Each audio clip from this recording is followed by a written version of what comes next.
This is from Living Wisely, Living Well by Swami Kriyananda for today, June 10th. Honor your commitments, even those you make to yourself. If you've told someone, I'll buy a newspaper today, and then the news you wanted reaches you by some other means, go buy the paper anyway. Do so to honor your word, to that person and also to yourself. If you view even your casual commitments as promises, you will gain such a power of truth that your mere word will have support from the universe. So that certainly makes it appealing, doesn't it? Because we could say, honor your word and tell the truth and be sincere and have integrity, and you'd better because it is one of the yamas of Patanjali, one of the don'ts on the spiritual path. It's stated in the negative, non-truthfulness, which is, why not just saying, be truthful?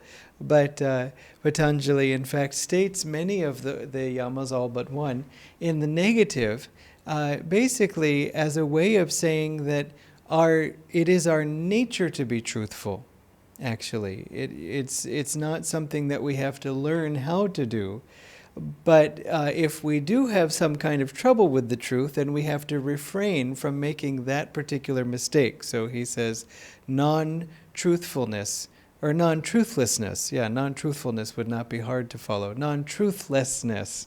Yeah, be truthful, non-truthlessness. Sorry about that.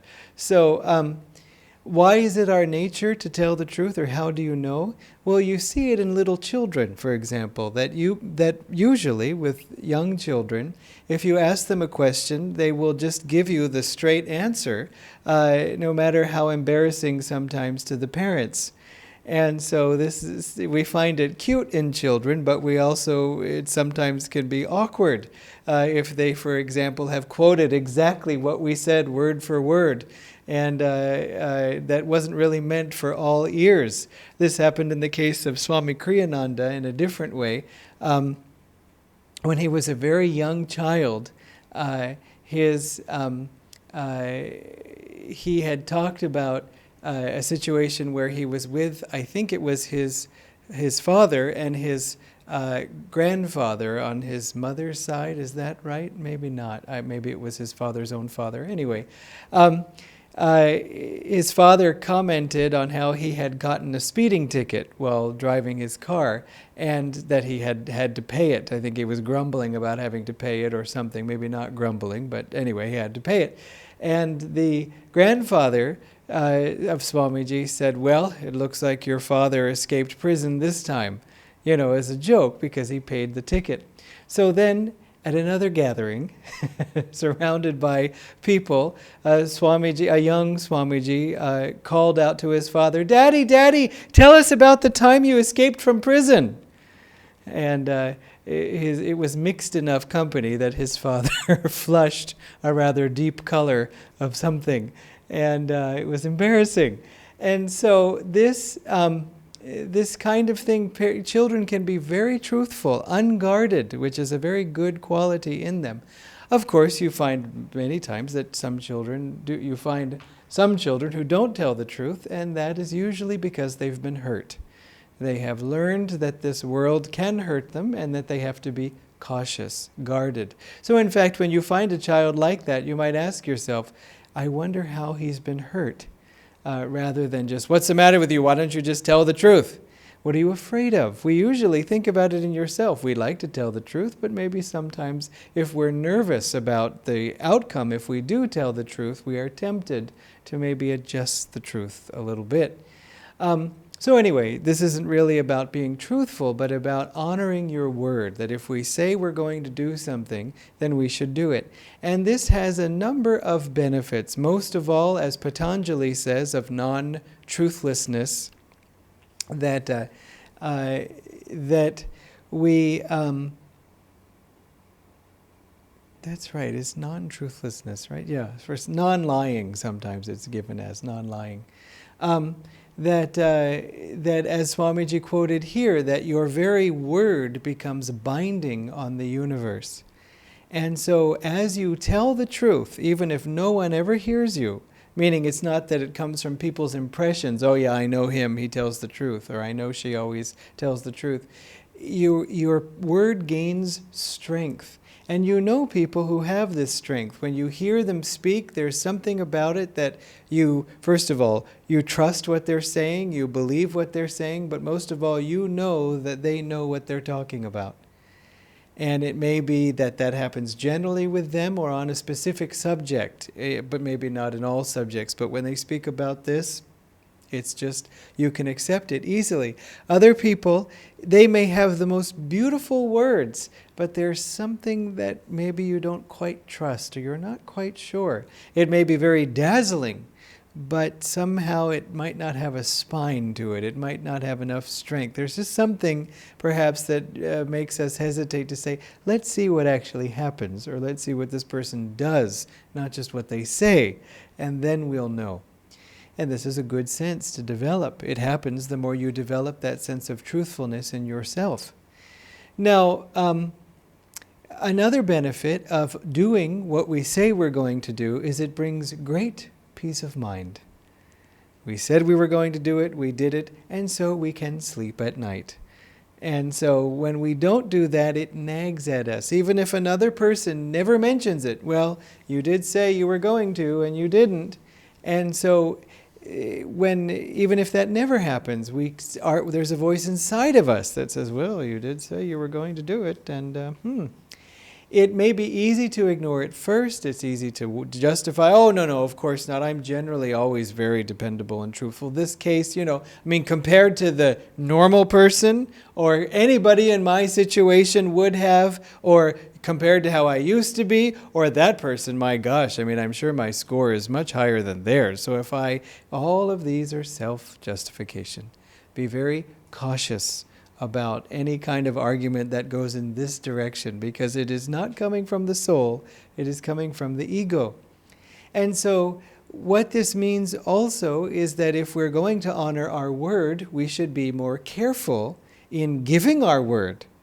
You see, that's the other side of it. That if I say it, I have to do it, means I said it, so I have to do it. Now I'm obligated to do it, means also in the future, maybe I will hesitate before committing or saying something, so that I'm not having to be bound by it. It's a funny thing that, so for example, it's not a funny thing yet. The funny thing comes later. What about, what happens if you make every effort to do something and you just simply can't? That does happen. Against all well-intention or just without gross inconvenience, beyond what you can really manage, you just can't do it. Well, then just speak again. Tell the person, I'm so sorry, it didn't work out. I know I had said I would, but I couldn't. Or if it's just between you and yourself, tell yourself, I didn't realize that it was going to rain today or whatever it was, and so, but I will do it tomorrow, and then stick to that. All you can do is deal with the present. You can't make perfect predictions and unbreakable commitments if, things are out of your control. And so, for example, it means phoning someone when we're going to be late. I know when I was younger, sometimes I was nervous when I was late that the person would get angry if I called to say I was late. It's a really stupid thought, because the person was angry already because I was late.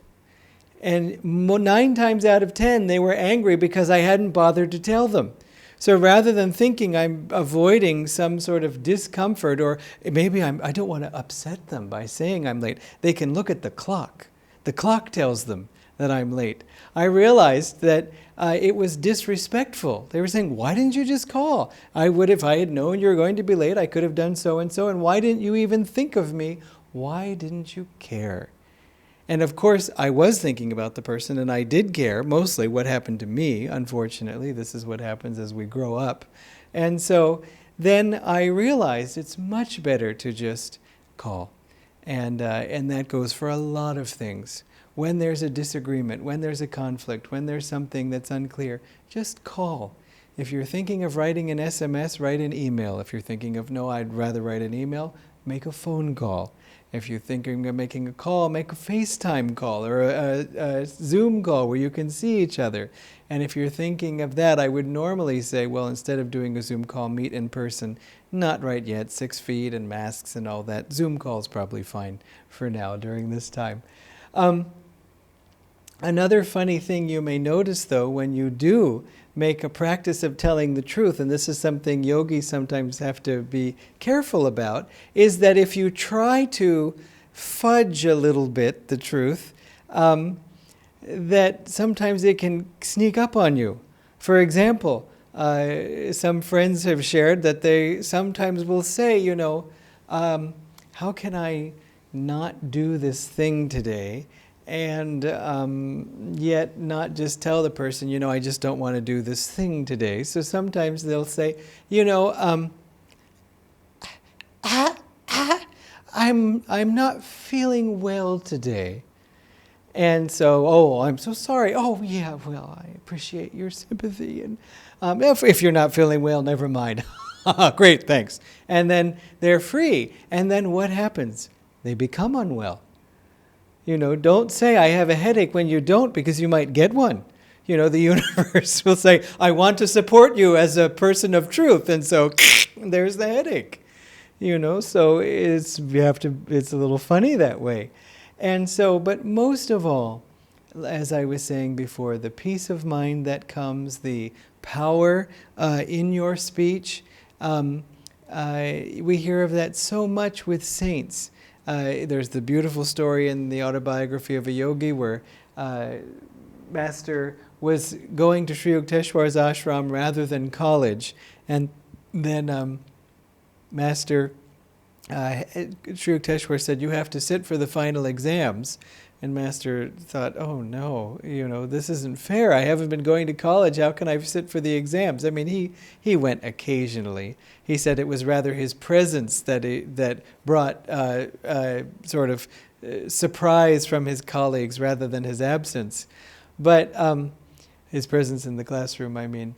But then Sri Yukteswar said, you must take the exam and pass. And so Master just thought, and he wept, he said, and Sri Yukteswar said, don't worry, it will be more likely that the sun and moon will exchange places in the sky than that you will fail your exams. And so there's a whole beautiful story of how all the miracles that took place to help Master in passing his exams. And when he did pass at the end and thanked his guru for his help, Sri Yukteswar said, why thank me? God merely found it more convenient to have you pass your exam than to exchange the moon and sun in the sky. But God would have been obligated to do that switch because Sri Yukteswar had said so. As Master said, I sensed that my guru's every word was binding on the universe. Of course, it goes back even more than that God probably told Sri Yukteswar he's going to pass his exam, so it's okay. So then Sri Yukteswar felt confident in threatening to switch the sun and moon.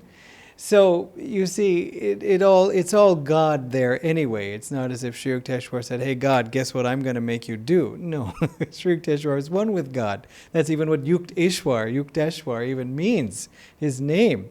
And so the thing is, though, is that we need to work in that direction. And so if this inspires you, there are 5 yamas, 5 niyamas. Patanjali gave us a lot of menu choices that we can select from to work on.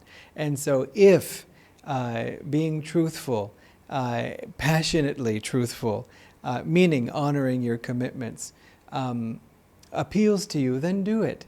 And again, as I said before, it may mean not making so many commitments. That's the other side of it.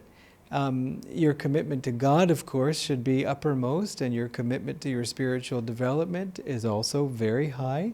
But the thing is that it leads to great peace of mind, as I was saying, great freedom in the heart, and also people really, you start changing your aura. I don't mean that everybody, starts out terribly and they need to be changed. I don't mean that. But as your aura and your aura of truth around you becomes very strong, you may find even miraculous things happening. I know of a situation where somebody had invited a guest speaker to introduce Swamiji at one of Swamiji's public events, Swami Kriyananda.